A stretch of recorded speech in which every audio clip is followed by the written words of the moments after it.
දැන් මේ විශ්‍රාමිකයෝ ගැන කතා කරද්දී තව දවස් දෙකකින් මේ කම්කරු ඔක්කොම මතක් කරන අවස්ථාව තියෙන්නේ ආණ්ඩුවක් විදියට දැන් දැන් මේ පක්ෂයක් කොළඹ මේ දිනයක් සමරන ඉතිහාසයේ පළවෙනි වතාවට මම හිතන්නේ ජාතික ජනබලවේගය විතරයි මොකක්ද කියන්නේ ඔව් ඇත්තටම අපේ ආණ්ඩුව ගොඩනගලා පළවෙනි මැයි දිනේ තමයි තව දින දෙකකින් එන්නේ ජාත්‍යන්තර මැයි දිනය. එම ජාත්‍යන්තර මැයි දිනය අපේ වර්තමාන ආණ්ඩුව මේ රටේ වැඩ කරන ජනතාව ප්‍රගතිශීලී ජනතාව ඒකාබද්ධව ගොඩනගපු මේ මැයි දිනය මේ ආණ්ඩුව පළමු මැයි දිනේ සමරනවා.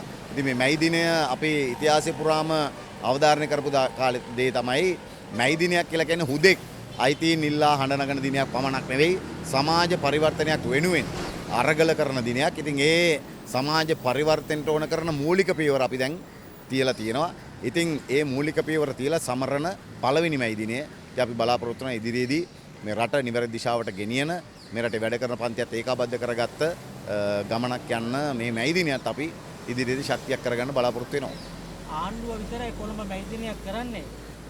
ප්‍රධාන පක්ෂ කවුරුත් කොළඹ නැහැ. ඉතිහාසයේ පළවෙනි වතාවට එහෙම දෙයක් කියලා තියෙනවා. මොකක්ද මේ විපක්ෂ වෙලා තියෙන්නේ? රටේ දැන් අද ප්‍රධාන පක්ෂ කිසිවක් නැහැ. ඔක්කොම පක්ෂ පුංචි කෑලි වලට කැඩලා ගිහිලා තියෙන්නේ. කුඩා පක්ෂ ටිකක් තියෙන්නේ.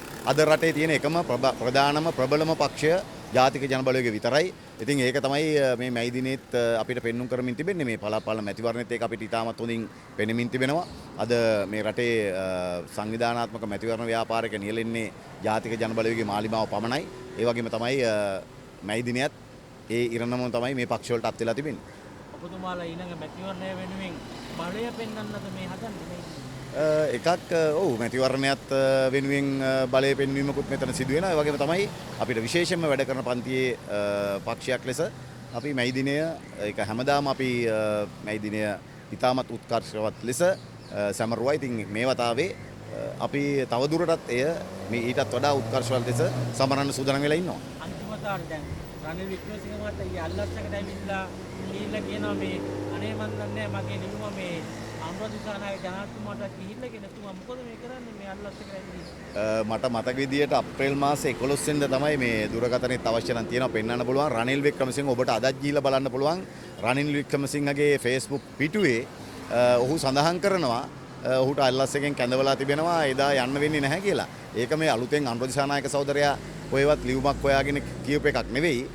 රනිල් වික්‍රමසිංහම තමයි මේ කාරණේ කියලා තියෙනින්ද ඔහුට අමතක වීමේ රෝගයක් වැළඳිලා තියෙනවා කියලා තමයි අපිට පේන්නේ. ඉතින් ඒකට අපිට ඔහුට අනුකම්පා කරන්න තියෙන්නේ. මොකද ඊටමත් වයෝවෘද්ධයි දැන් රනිල් වික්‍රමසිංහ. ඒ වගේම මේ අල්ලස් එකට කැඳවීම ඇතුලේ බලාපොරොත්තු නොවිච්ච දෙයක් ඔහුට සිදු වෙලා තිබෙන්නේ. ඒ ඔස්සේත් මම හිතන්නේ ඔහු කම්පණයටපත් වෙලා ඇති. ඒ කම්පණය ඇතුලේ ඒ වගේම ඔහුගේ වයසත් එක්ක මේ වගේ ප්‍රකාශ කරනවා. ඉතින් ඒවා අපි තරම් සැලකිල්ලට ගත යුතු නැහැ. ඔබතුමාලා